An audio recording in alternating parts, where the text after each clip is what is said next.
要不闪闪，谈谈你的初恋吧。对不起啊，那是我的隐私。要不我谈谈我的，我的第一次对不和……起，那是你的隐私，我们没有人愿意听。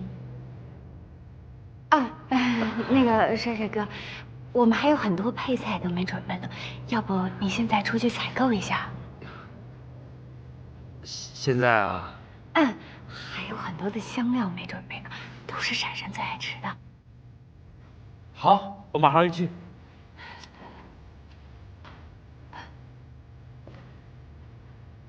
我真想一把掐死你！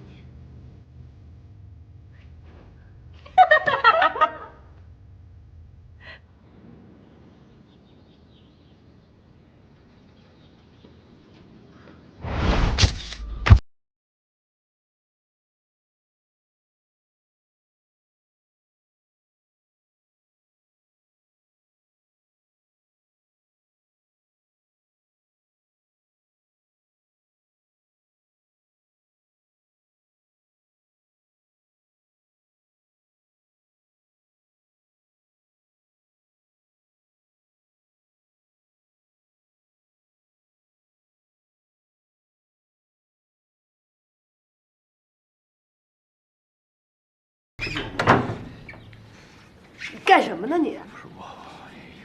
我什么我？你跟着我干嘛呀？我是担心你不安全。我有什么值得你担心的呀？你说说，城市走婚的通关规则是什么？啊，我记得首先要有心意的求婚，然后要隔离式的交往。什么叫隔离式交往？哎，闪闪啊，咱们现在已经是男女朋友了，我毕竟想多了解你一点啊。你说咱们这么隔离，和陌生人有什么区别呀？帅明亮，我警告你啊，你已经违反规则了。这是最后一次，要有下次，咱俩就终止走婚。